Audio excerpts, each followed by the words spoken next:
안녕하세요. 오늘은 환율에 대해서 얘기를 해볼까 합니다. 어느새 환율이 1,400원 후반대를 갔다가 지금 1,377원에 머물러 있습니다. 굉장히 하락폭이 큰 거거든요. 원래 통화라는 게 이렇게까지 큰 변동폭을 보이는 경우가 드물고 그러면 안 되는 종목인데 요즘에 환율을 보면은 거의 뭐 1% 왔다 갔다 하는 거는 요즘엔 우습죠. 그래서 지금 1,400원 후반대나 중반대, 뭐 초반대도 그렇고 그때 미국장을 많이 진입하신 분들은 환차 손실에 대한 두려움이 엄청 크실 거예요. 안 그래도 무슨 제2의 플라자합이라고 해서 이제 원달러 환율이 뭐 1200원대까지 다시 돌아갈 거다. 뭐 이런 말들이 많아서 공포감을 좀 심어주고 있죠, 시장에. 그래서 많은 분들이 좀 고민하는 걸로 알고 제 주변에서도 어떻게 하는지에 대해서 저한테 물어보는 경우가 많거든요. 지금 뭐 바꿀까 아니면은 좀 반등을 기다려 볼까 이런 불안감들을 많이 호소하고 있어서 오늘은 통화가치 달러가 이제 어떻게 갈지에 대해서 한번 제 뷰랑 그 뷰를 보는 근거에 대해서 좀 말씀드려 보려고 합니다. 일단 환시장 자체는 예측하는 게 그렇게 큰 의미는 없거든요. 예측이 거의 불가한 영역이기 때문에 예측하는 거는 좀 무의미하긴 해요. 단기 예측은. 그래도 뭐 이제 불안감이 워낙 있다 보니까 그래도 뷰를 한번 공유해 볼까 합니다. 통화라는 게 일단 저는 빅사이클로 움직인다고 보기 때문에 이제 뭐 이렇게 큰 위기 뭐 IMF나 뭐 엄청난 외환시장 위기가 오지 않는 이상 뭐 리먼 사태라든가 그런 큰 게 한 방에 오지 않는 이상 통화 가치는 이렇게 큰 사이클을 탄다고 봐요. 내려갔다 올라갔다 또 내려갔다 올라갔다 내려갔다 올라갔다를 계속 반복하면서 어느 정도 조금씩은 상방을 높여가는 느낌? 사이클의 평균 상방은 올라가고 하방은 좀 낮아진다고 보고 있어요. 그래서 뭐 최근에 보면은 이제 좀 많이 올라가 있는 상태에서 이제 내려올 차례다 하는 뷰가 많거든요. 이 정도 이렇게 올라갔으면 이제 하단을 다시 찍으러 내려가야 된다. 그래서 다시 뭐 이렇게까지는 뭐 천 막 100원 막 그때까지는 못 내려가도 1200원대를 예상하면서 좀 공포감에 쌓이신 분들이 꽤 많더라고요. 근데 뭐 그럴 수도 있기는 해요. 그럴 수 있긴 한데 제 뷰는 아니거든요. 보시면 저는 일단 뭐 달러가 강달러든 약달러든도 중요한데 일단 원화 가치에 좀 더 집중을 하는 편이거든요. 원화 가치 하락을 생각하는 사람이어서 왜 그런지에 대해서 좀 얘기를 해보도록 하겠습니다. 일단 한국 경제 원화 약세 이제 구조 정리를 좀 해봤어요. 일단 한국 경제 성장률 전망이 그렇게 좋진 않아요. 계속 하향되고 있거든요. 내수 침체 우려도 계속 커지고 있기 때문에 일단 우리나라 같은 경우는 한국은행에서는 전망치를 0.8로 하향했습니다. 기존 1.5에서 하향한 건데 엄청나게 좀 큰 하향이죠. 이번에 최근에 아마 하향됐어요. 0.8이 맞을 거예요. 근데 이제 여기서 더 나가서 아예 0% 성장을 될 거다, 역성장이 될 거다, 뭐 이런 얘기도 많이 나오고 있는데, 뭐 그건 아직까지 그냥 나오고 있는 말이기 때문에 0.8 한국은행에서 전망치를 보는 게 제일 좋은 것 같고요. OECD에서는 1%, IMF 1%. 뭐 어쨌든 뭐 세 군데 기관에서 대부분 1%에서 1% 미만을 예상했거든요. 왜 내수 침체를 보고 있냐면은 일단 가계 소비가 너무 위축됐어요. 지금 고금리고 사실 근데 고금리도 아니거든요.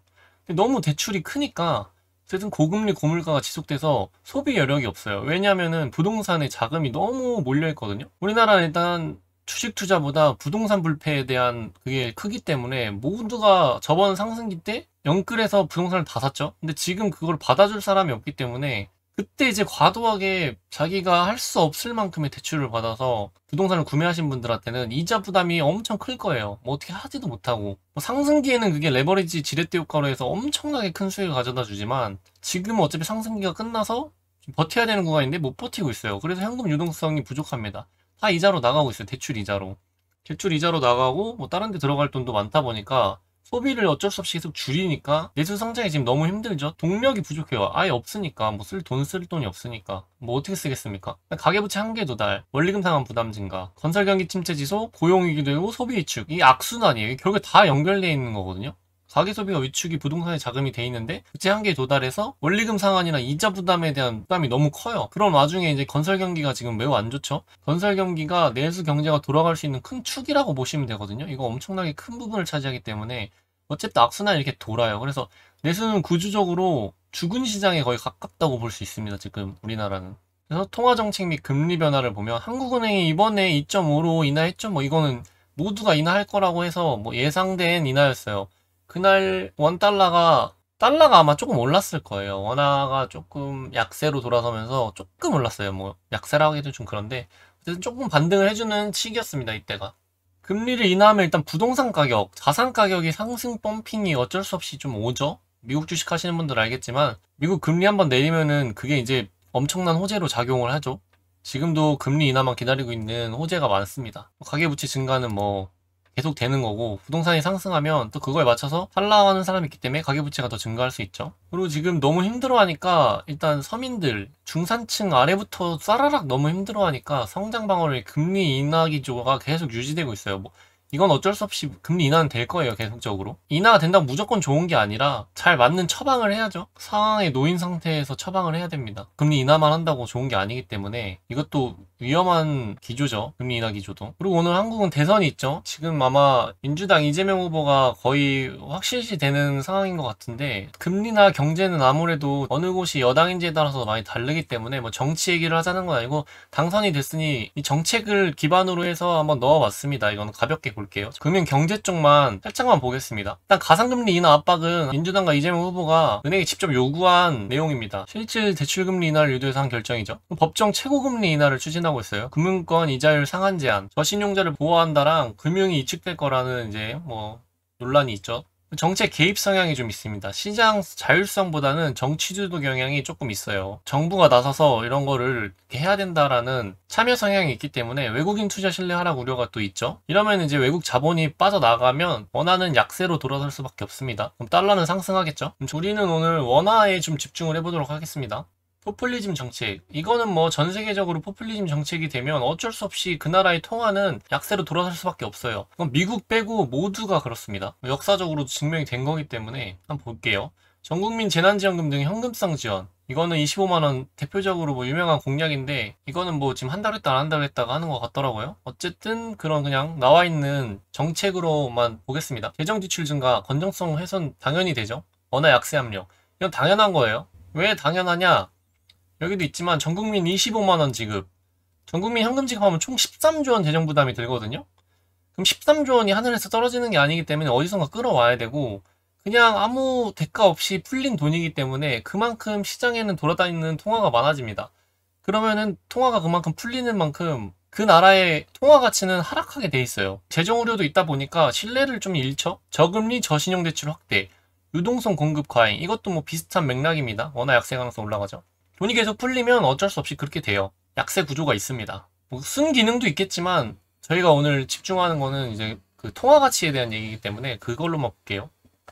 정치는 또 민감한 부분이기 때문에 그냥 그렇게만 보시면 될 것 같습니다. 건설 공공일자리 중심 경기 부양. 단기 효과는 제한적이고 구조개혁이 미흡합니다. 양질의 일자리를 얘기하는 거예요. 양질의 일자리가 아니라 이런 단기성 효과를 위한 자금 투자는 신뢰도의 문제고 원화 가치가 하락하는데 중요한 역할을 합니다. 금리 인하 압박, 기준금리 내려가면 당연히 원화 가치는 약세입니다. 이건 경제적인 거라 어디 나라에 대입해도 다 똑같다고 보시면 돼요. 청년 기본소득 시범사업, 정기적 현금 지급 추진, 지속 가능성 우려, 환율 상승 압력. 이거는 당연하죠. 돈을 계속 뿌린다는 거니까 환율이 상승하죠. 원화가 약세니까. 원화가 약세로 들어가는 내용이에요. 금융기관 금리 인하 압박, 이건 아까 얘기했듯이 그거고요. 부동산 공급 확대, 감세 기조, 세수 감소하고 정부 개입이 확대됩니다. 국가 재정 신뢰도는 당연히 내려가고 원화 가치가 내려가요. 이건 이번에도 이재명 후보가 선거 유세 중에도 이런 말을 또 한 번 했습니다. 부동산이 오르는 건 문제가 없다. 왜 문제가 되냐. 좀 올라오면 좋은 거 아니냐. 사고 싶은 사람이 높은 돈에 사겠다는데 그게 시장 논리 아니냐. 이런 식으로 해서 공급 확대와 부동산 상승을 그렇게 제한하려는 의지는 없는 걸로 저는 판단을 했습니다. 이게 가장 중요하거든요. 위에도 당연히 중요한 내용인데 일단 핵심 키는 이거예요. 트럼프 행정부의 달러 정책이 가장 핵심이거든요. 아무리 난리를 쳐도 트럼프가 협상 한 번이면 끝납니다. 이거는 사실 나라 대 나라로 절삭해버리면 끝나버립니다. 일단 보면 트럼프 전 대통령은 무역 경쟁력 강화를 위한 약달러 발언을 자주 했지만 미국의 힘과 국가주의를 상징하는 강달러도 동시에 응원한 바 있습니다. 이로 인해 시장의 혼란과 불확실성을 초래했고 내부 인사들 간에도 달러 가치에 대한 시각 차이가 뚜렷했습니다. 트럼프는 일단 보면 그때그때마다 말이 좀 다르거든요. 약달러를 좋아했다가 강달러를 좋아했다가 그래요. 그 둘 다 순기능이 있기 때문에 그게 되게 상충되거든요. 그래서 약달러 주장 근거를 보면 무역 적자 해소 및 제조업 부흥 목적, 달러 강세는 수출 강경의 약화 요인, 경제보좌관들, 스티븐 미란, 기축통화지위로 인한 구조적 약점 지적. 이게 이제 약달러가 되면 무역적자 해소가 어느 정도 돼요. 그래서 그걸로 써먹으려고 트럼프 대통령이 밀고 있다라고 많이들 알고 있죠. 근데 또 강달러 발언의 배경도 있습니다.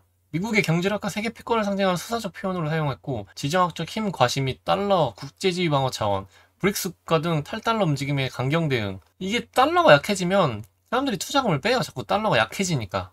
그러면 계속 어쩔 수 없이 채권부터 주식까지 모든 금융상품 투자해서 자금도 빠져나가기 때문에 또 그것도 좋지 않습니다. 미국은 계속 국채를 팔아야 되는 국가이기 때문에. 그러니까 얘네들도 이해관계가 상충돼서 강달러랑 약달러랑 계속 문제가 있어요. 정책의 이중성 및 시장 반응은 관세 부과 시 전통 이론과 다르게 달러 약세 발생 사례가 존재하고, 약달러 발언과 강달러 발언이 혼재되어서 시장 혼란을 좀 유발했습니다. 행정부내 여러 인사의 엇갈린 메시지가 있어요. 일관된 정책이 아니라 이거 트럼프 핵심 경제를 담당하는 사람들끼리도 의견이 갈려요. 누구는 강달러를 주장하고 누구는 약달러를 주장하기 때문에 우리들의 걱정과 달리 한 가지로 뚜렷하게 꺾여서 쭉 미는 경우가 지금 아니거든요.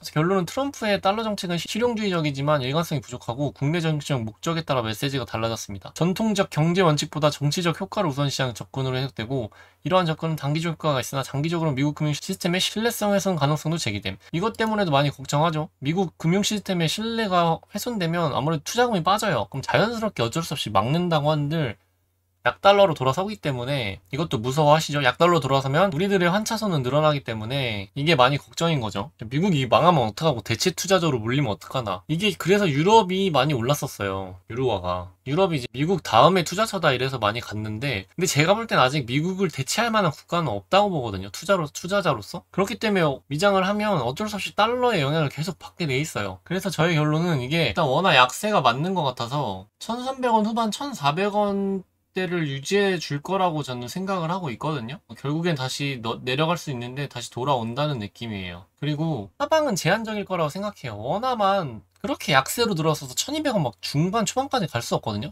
그러면 우리나라 기업들의 수출력이 너무 약화돼서 국가 재정도도 이게 유지가 안 됩니다. 통화라는 게 위아래로 올라가고 내려갔을 때 강점과 약점이 있고 명확하기 때문에 극단적으로 이게 빠지고 올라가는 경우가 엄청 드물거든요. 무슨 국가적 그게 아닌 이상. 그래서 저는 이게 많이 떨어져도 1300원 초반까지 하방을 유지해 줄 것 같거든요. 뭐 1200원까지 가는 뭐 그런 공포스러운 하락까지는 예측하진 않고 있어요. 뭐 환율은 예측한다고 되는 게 아니기 때문에 사이클적으로 올라갔다 내려갈 수 있어도 어쨌든 단기적인 그렇게 큰 급락은 없을 거라고 생각하고요.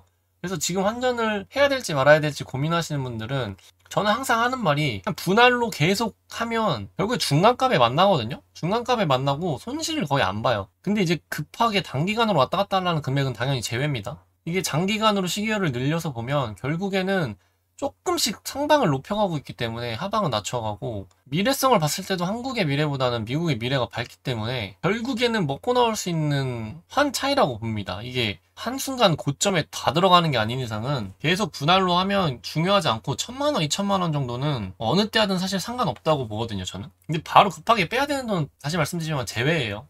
2, 3년씩 들고 있는 돈을 저는 말을 하는 겁니다. 결국엔 사이클이기 때문에 하단을 한번 찍으면 결국에 다시 올라오게 돼 있습니다. 이거는 역사가 말해주는 거고 제가 뭐 정한 게 아니기 때문에 이렇게 사이클 있는 상품 같은 경우는 그 사이클을 사게 돼 있습니다. 그래서 저는 일단 원화가치 약세를 예상하기 때문에 뭐 하방도 하방이지만 전 다시 1400원대? 1300 후반? 1400원대를 그냥 계속 왔다 갔다 하면서 횡보할 것 같아요.